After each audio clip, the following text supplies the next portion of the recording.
I have the pleasure of introducing to you your next guest, who's talking about seeing is believing, and that is Scott O'Brien. Now, let me tell you a little bit about our next speaker, Scott. He is essentially on a mission to make computers human literate rather than humans needing to be computer literate. Now that, in a sense, I suppose, gives us some form of superpower for workplace and recreation. Now this is, I guess, a type that you've seen in a number of movies like Iron Man, Mission Impossible, and also The Minority Report. And I'm sure most of you in this room have seen at least one of those movies. Now, this is essentially talking about augmented reality, and Scott will be explaining essentially what it is, because the first thing I had to ask him was what is AR, or augmented reality. But Scott entered this world before Steve Jobs allowed developers to access the camera on the iPhone. So this is early days. Now, within 6 months, he led his pioneering company to be world leaders with sophisticated smartphone development and world-first augmented reality eyewear. His clients include Olympic ceremony creative directors, royal families, movie producers, and World Cup football bids. Now, he's going to join us to tell us how we can work with data more naturally, how computing can amplify our own abilities and talents, mental and physical, and he will share with us the current trajectories and adoption trends of emerging technology. So please welcome to the stage, Scott O'Brien.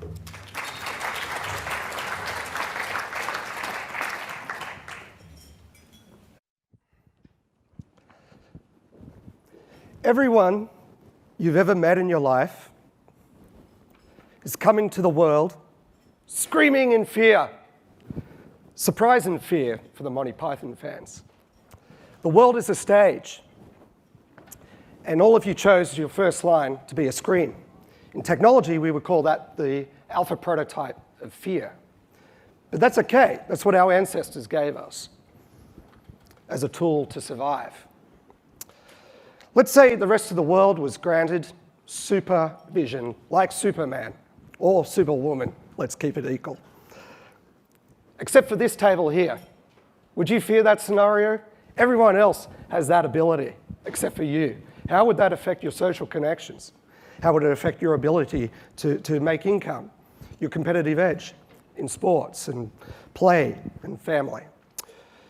Today, a safe distance from the trauma of birth, I'll introduce you to another tool called augmented reality. In fact, it's a great counterweight for fear. It's about intelligent overlay on the real world, not just visual, but audio, not for other senses as well. But we do focus on visual, and there's a reason for that. Some call it a media, some call it an experience, some call it a superpower, or even a human evolution. Is it maybe a survival of the fittest? Or with shared data, is it more of a cooperative evolution, survival of the nicest? Some already talk about smartphones being our prosthetic for the brain. Multiply it. One of Steve Jobs' favorite stories was telling of a story that ran in the American Scientific Journal, comparing all animals in nature for locomotive efficiency over 1 kilometre. Humans came a third of the way down, but humans on a bike clearly out on top. He then asked us to realize what computers are, as in, like, they're bicycles for the mind. Well, if that's the case for computers, for AR, we're talking motorcycles. Before this, let's note a trend. Cinema, TV, PC, mobile. Mobile phones are now the majority of our media consumption. We spend a lot of our time hunched over in an antisocial ritual, reaching into our pockets, they say, on average 150 times a day. There's got to be a better way. And yes, I propose there is with augmented reality. Because when we look at the world, what we want to focus on is enhanced, so we can be in the moment. We can be conscious and connected. So indeed, the world is a stage now. Through augmented reality, you can actually step in the shoes of other people. Imagine, as we've got pattern machines up here, imagine being able to see the world through the eyes of Peter Costello. Imagine Tara Moss actually using hologram narrative, making her story known around the streets of Sydney instead of just in a book. There is a lot that can be imagined with augmented reality, and there's a lot of ways that it can help our focus. So let's take an example from a furniture retailer, which reaches 230 million people a year with its catalogue. We'll roll tape. This is claimed to be the most downloaded app of last year. You see the world with your naked eye. We then have triggers, and in this case, it's the catalogue, which helps us see the furniture. And we can pick and choose which furniture, colours, modularities, and what have you, which help us fit with what we've got at home already. So take this from furniture, take it through to industry, take it to recreation, take it to many other industries. Okay, so it's pretty impressive. It's about the interface. If we look at the PC and the laptop, these two were like metaphors for the typewriter and the calculator. But it's the old days. It's the WIMP, Windows icons, mouse and pointers. We're moving to a more natural user interface here. So we might move to the slides.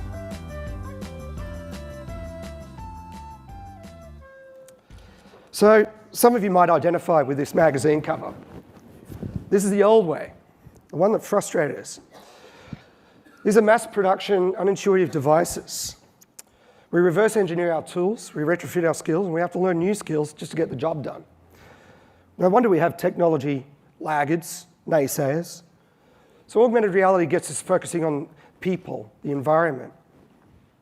It's a design, a storytelling that's more in keeping with nature, neuroscience.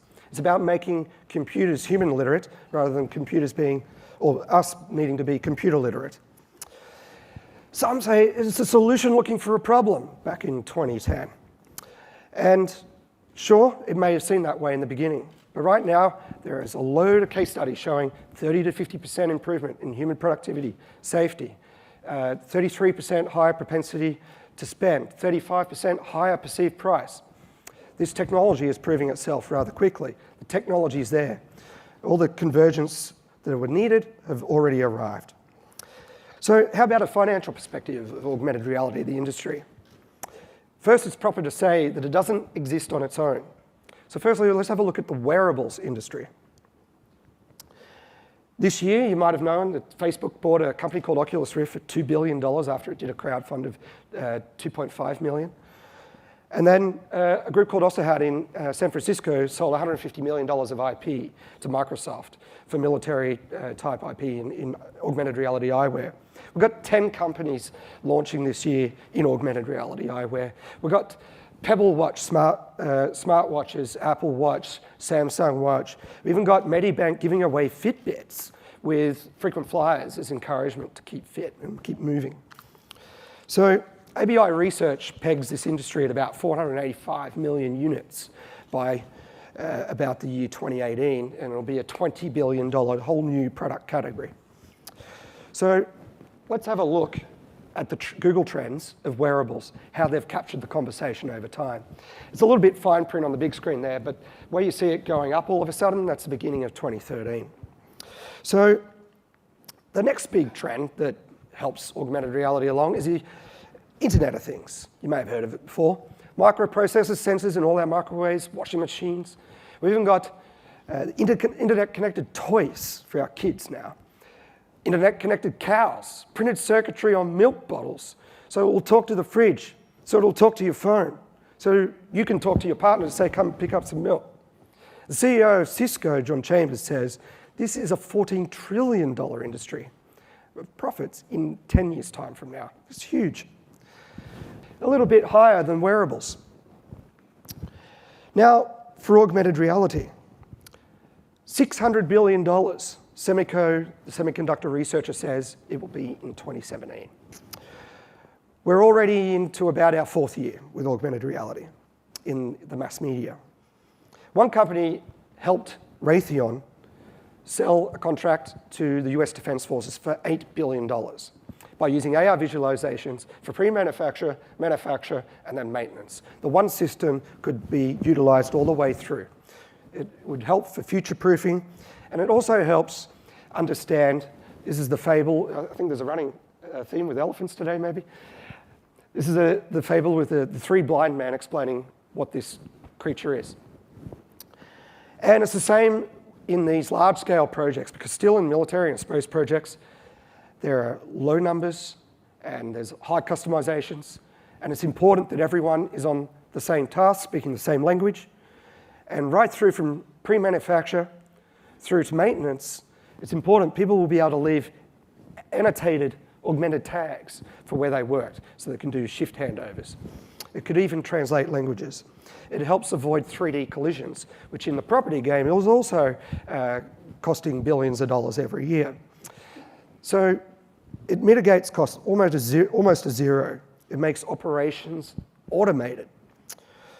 So well, I guess one thing to consider is that augmented reality estimates of $600 billion probably don't so much take into account the new wave of technology, which will multiply augmented reality, and that is 3D sensing of the world.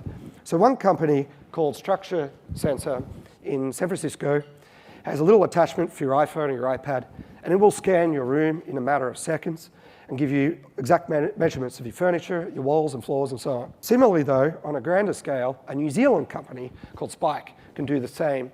And in fact, we could probably have a team of people with this attachment to your mobile or your iPad walk down and through Sydney CBD and have it scanned in 3D in a day. And the amount of operations you could do for emergency services, for city council and others from this kind of technology is incredible. And I haven't even mentioned that as self-driving cars come along, Google, Teslas and so on, we will be mapping the world in 3D continuously. History doesn't repeat itself, it rhymes. In the first year of mobile, 1999, there were 5 million users. In the first year of augmented reality, 2011, there were 5 million users. We're now up to 300 million users now in augmented reality, 1 billion by 2020. That's if it keeps following the curve of mobile. But could it go quicker? Yes, indeed. Just as mobiles are growing, and at the moment 2 billion smartphones are in the world, augmented reality will become more and more pre-installed on all these phones, because it's a tool even for the common man and woman. So I think AR has definitely made an impression across the globe. It's the yellow line on the top, and now it's as much as the conversation as the Internet of Things. There's another one I'll throw in later, and that is artificial intelligence. And I believe Peter Costello and Dr. Kisuda may have touched on that earlier today. So what about a neuroscience perspective of augmented reality? Most of it is about hitting the eye. And I think the reason why I would state that it's like a motorbike for the mind compared to the computer's bicycle for the mind is that we're hitting the part of the brain, the old brain, which is in each of us 450 million years old. It is what some people call the reptile brain, and it's the main switch which decides what sensory input your brain uses to make decisions. And it loves highly focused, pattern highlighting visual input. So if you want to get to the old brain, if you want to connect with people, persuade people, go visual. From the bulb of the eye, through the optic nerve to the old brain, it takes 2 milliseconds. Audio is 40 times slower. By that time, the brain is awash with oxytocin, dopamine, whatever else, which influences decisions. So an interesting fact with that is that the brain processes images 60,000 times faster than words. Words have only been around for 40,000 years, 10,000 written. With information presented as images, they're 6 times better recalled. Twitter launches beyond words. News websites go to video. YouTube is the second biggest search engine. In 5 years, 50% of our input will be speech and images into computers. So as Tim Berners-Lee, the inventor of what we used to call the World Wide Web, stated, the www is the neon light of the internet. So web pages are just the beginning. There is so much more afterwards. So why would we care about that? And why would we care about augmented reality? Well, with each new major technology wave, which I showed earlier, industry leaders change. National wealth is tested. Icons start up. Icons close down. Personal careers are at stake. What new jobs will we have that don't exist today? What will be the hiding places, if any? What got you to the top of the PC mountain? Will that be the same that you can use to get to the top of the big data mountain? Probably not. What will it mean to have supervision on your real world? Will AR become the standard for property planning? Well, my bet is it will. So, what else? What implication is there for emergency services, for privacy, for government? Augmented reality is a superior tool. Let's think of movies, as was mentioned earlier, The Matrix. In that movie, a character, Trixie, downloaded a helicopter flying manual. Boom, straight away, she was up and flying. Well, we won't have to download things like this. With augmented reality, it'll be before your eyes. Operation costs are slashed, human error is almost zeroed out. So if you thought superannuation was a mouthful for the Daily Telegraph readers, try augmented reality. Thomas Cordell, an engineer at Boeing, was the one to coin it. And that helped him express what he was doing by having virtual information overlaid on wires to help with his aircraft engineering. But I had a buddy come up to me at sport when I was first starting in this area. And he said, Scott, this argumenting reality, it's amazing what you're doing. And I thought, wow, am I arguing reality and really being perceived that way? Was that a Freudian slip or something? So we asked, what is the reality continuum?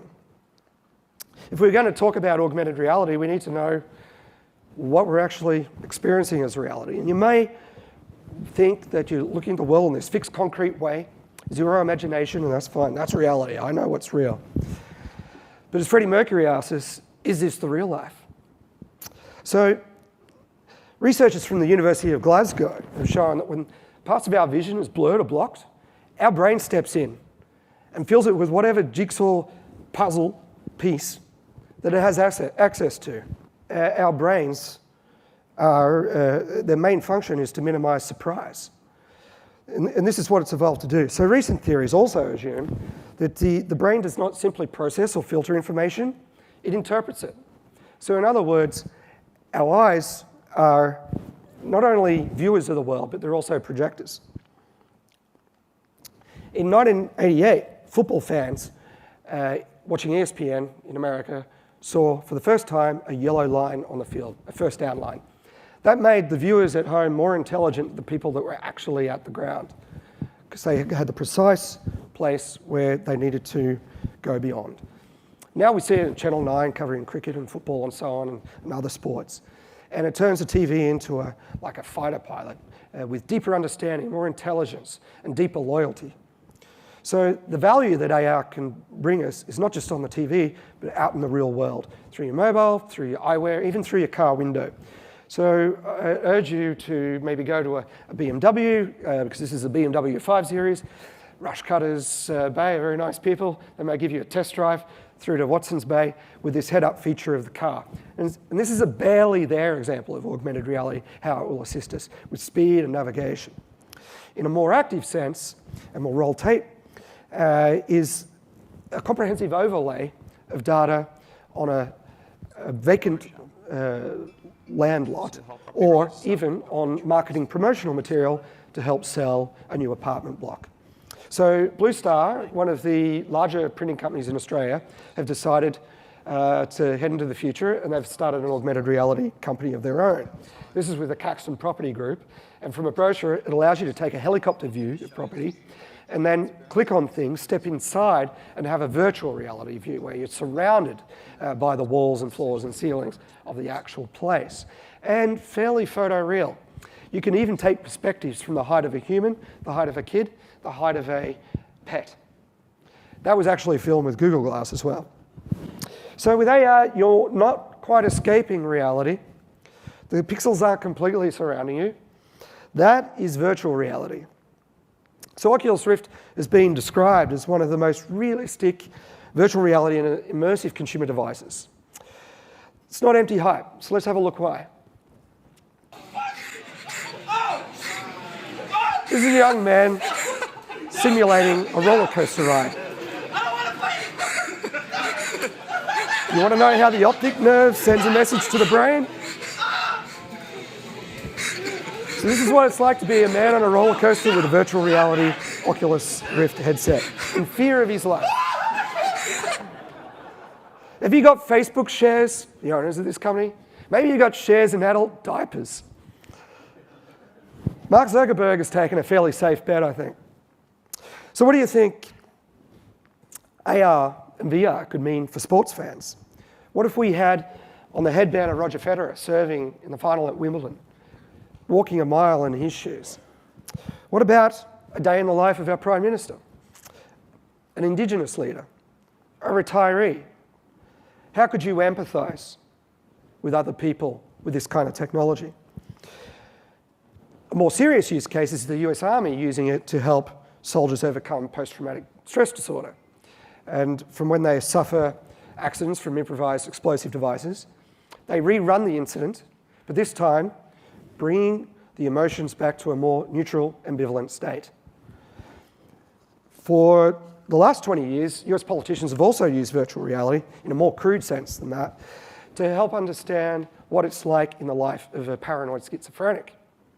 So there are going to be so many ways this technology will be used to help us make decisions.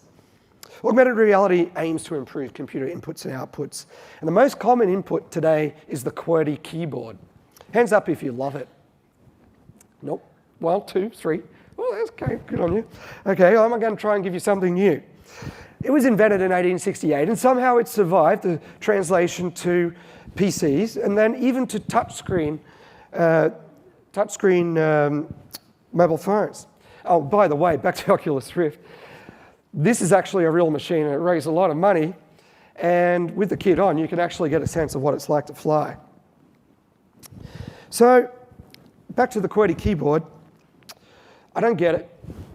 Unfortunately, we're not stuck at keyboards. We're moving to images and speech, and even headsets which will read our brainwaves, and we just need to think left, right, pull, push, and so on. Okay, that might sound funny to you now, but think of people who are incapacitated and could use that. So now I'm going to ask you to stand up, actually. I'm not going to play the national anthem. I'm going to get you to do a little bit of yoga. This is part of the future, because as you read this cartoon, you'll notice we're at these big clunky computers to start with, and then we moved right down, and now you're familiar with this bottom left-hand corner, and then boom. So as a few years ago, the CEO of SoftBank, Masayoshi Son, said that it had been 2 years since he used a laptop or a PC. He uses tablets and also head-ups now. So imagine you've got a pair of augmented reality eyewear. I want you to imagine there's a button in front of you. It's called Monday. I want you to push it without looking at the people next to you. Press that button, Monday, Tuesday, Wednesday, Thursday. Okay, we got the idea. Okay, we're going to collect that data now. Hands up if you went left to right. Any surprise? What if you went right to left? Hands up. Okay. Interesting. So probably just we had 70% compared to maybe 5%. Now for a special executive bonus and respect from your peers. Anyone do anything different? Wow, okay, I'm impressed. We'll start here. Down. Fantastic. The weight goes down for you, does it? Kidding. Down, down, a lot of downs. Down, fantastic, yes. Yes, sir? Yes? Oh, yeah, that's interesting. Okay, I'll have one more from over this side. Around in a circle, love it. Fantastic, you get a raise. Well done. Thank you, everybody. The music stopped, take a seat. So, some people even go in a tunnel, actually. And that makes sense in the science of proximity. What's closest to us is most important. But here's a true story about Einstein. A little girl went to visit him once on a school visit. So, Mr. Einstein, how do I be as smart as you? His answer back was, read fairy tales. She wasn't actually so impressed with that. So she said, okay, how do I be smarter than you? It's a kid, right?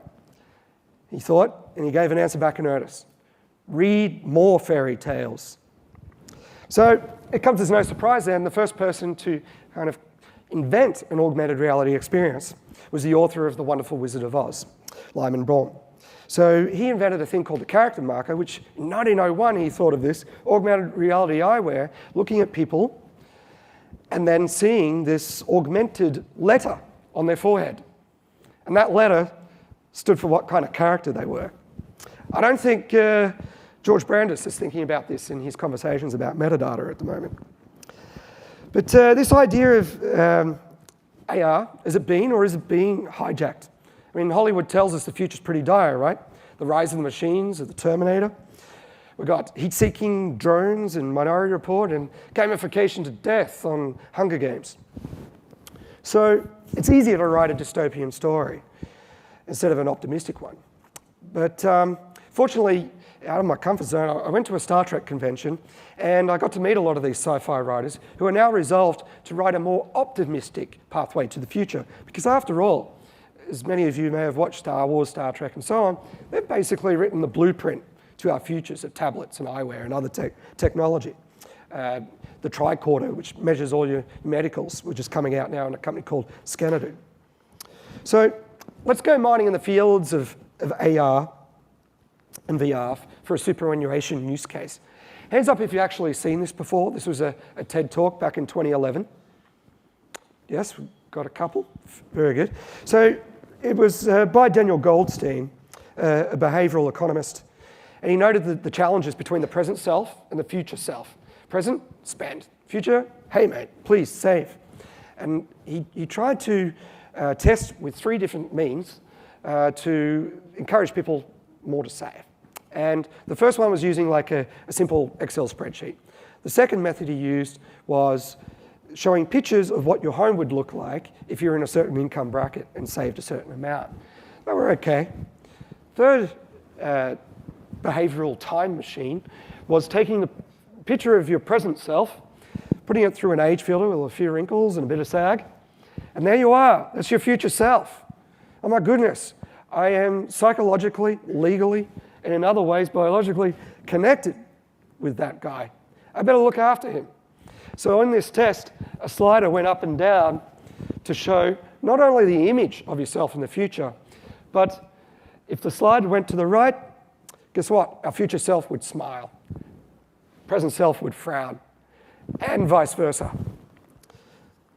So he prophesied we might neglect our future selves because of our failures to believe and imagine. So again, Einstein's theory of being clever coming to the fore. So the next question is, will our future selves be using mobile handsets or will we jump to eyewear? A company called Vuzix has been the leader and they've grinded the early days out in military. And now they're moving into the prosumer space and enterprise. And there's a little video here just to show you about how they've helped SAP work with different industries and how operation costs will be slashed. We'll just pump the video on this one. Yep. So this is a little bit of a storytelling scenario. It's a sports stadium, the lights go off. This actually happened, of course, in the Super Bowl a couple of years ago.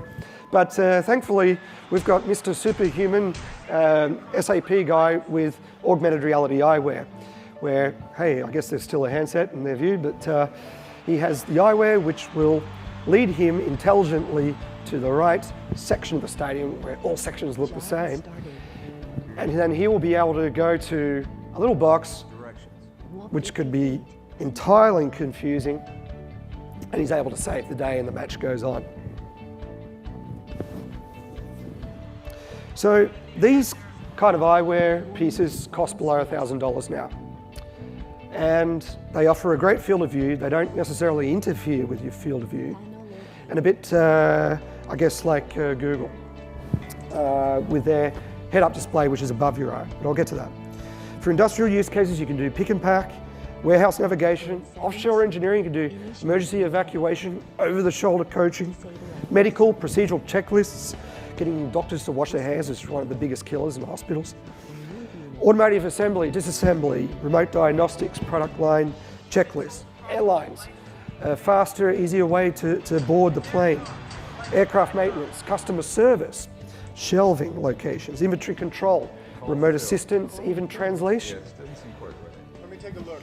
In many cases, augmented reality increases productivity over 50%. it doesn't seem quite. So I'll jump to the slides again. I'll put it in We've got happy days at the stadium. So here we have Google. So important there, you notice there is a clear view to the eye, and I'll get to why later. I met these guys as they were making this in about 2011. They were deciding to go with the eye or up. Not an incorrect choice, but I think they could have done better working with the line of sight. The bottom corner, the bottom left there, that's what the prototype looked like when they started. 300,000 developers own this set of eyewear now. They call it their wingman. Dubai police also use these glasses now. So then we jump to another company. Australia hasn't been left out totally in this space. There's a company in Silicon Valley called Meta with a fair contingent of Aussies. And they've gone more to the trouble of 3D registration in space, which I like. But because of that, the glasses are heavier and they're a lot more costly. They're up towards around $3,000. And then we jump to another company called Scully, which I think has one of the best use cases for augmented reality, head-up eyewear. It's a simple one, like your BMW car, but for motorbike riders. I don't know if any of you here ride a bike, but it's a pain to have directions. You can either have a linear audio signal, or you have to stop the bike, take off your helmet, take off your gloves, check your phone, test it all again, put it back on, off you go. So this minimizes that kind of inconvenience. It can also help make your trip safer. So from one crazy idea to the next, how can you talk about augmented reality without talking about holograms and Star Wars? So in 1977, this movie was made. It was interesting because this kind of technology, naked eye vision of a hologram, won't be around till probably 2020 at least. But there's 1950s type resolution on Princess Leia there asking for help. In the last few years, we've moved to other kinds of holograms, and that's on stage. Elvis has had a go, and a couple of years ago, a guy called Tupac Shakur came back from the dead. They call it a digital resurrection. So we're not limited by our lifetime anymore. He hit the Billboard charts for the first time in 12 years, smashed records financially, and artistically, they crossed the uncanny valley. And the uncanny valley is that believability that a 3D model of a person is real. The blinking, the squints, the talk, the winking, and so on. So now we've got Marilyn Monroe, Sinatra's, and all sorts of others lining up for this same kind of stage experience. But it's not just limited to dead people. It's also, this year, the Indian Prime Minister, Narendra Modi, used this tool to go to hundreds of villages around India and persuade the swinging voters. In fact, in one village, they blockaded the truck which his hologram appeared on because they really believed that was him there. So your physical body is not the limit anymore. But there are problems with Pepper's Ghost. It's expensive. It can be $100,000 to $1 million to execute each and every time. So I've taken a look at this, and I think the power is in the personal space. If we can introduce this interactivity of life-size photoreal holograms in the personal space. It's a bit of a science, a subset of communication called proxemics. So in other words, if someone talks to you in your personal space, as opposed to out in the public space, you're going to get a different reaction. You're going to get different chemical reactions going here. The old brain's going to be affected differently, and thereby your neocortex, your frontal lobes are going to think different as well. There's the mere exposure effect as well, so it's important to get into that personal space for business. Academics in the US have actually achieved almost like the Jedi Council hologram at the boardroom table you see on the left there. And in fact, this can be done life-size as well. The resolution's not perfect, but actually I've got a prototype which I can show you later off stage, where it's actually improved probably 2- to 3-fold on that. It's important to question, haven't we already got expensive telepresence systems? Do they work? The answer's kind of yes and no. It's important to have this understanding of when someone's directly looking at you.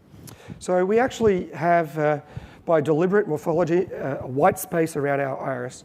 And that is important compared to other animals. Because for some animals, it's important for their gaze not to be noticed and registered. But the white around our eyes actually helps us kind of lock in to someone in a conversation. And that's very hard to replicate in telepresence. But it will become possible with these hologram experiences. And guess what happens? When you have that lock-in with your eyes, there's actually neurons that fire from that visual stimulation. And guess what that does? Affects oxytocin, dopamines, and so on, affecting your decision making. So that's why eye contact is important. I'm not sure if some of you are familiar with David Boone's handshakes, but try to avoid that style. So we're trying to get to a handshake conversation, face-to-face conversation with these holograms. So how do we create that handshake conversation? I introduced to you, this is an Aussie, Dr. Adrian Schielk, who's now in the UK, the huggable internet. Noted as the first man in the world to hug a chicken across the internet. That's a win. So what he's done is hooked up a jacket on a chicken, which is connected through the internet to this replica chicken he has in the office. When he rubs that replica chicken by the internet, the chicken back at home feels a rubbing, a patting. And guess what? Both the human and the chicken get a lot of positive brain signals from this interaction. You might be missing your pets through the day. This is a way you can keep your pet's nerves even. Maybe yours as well.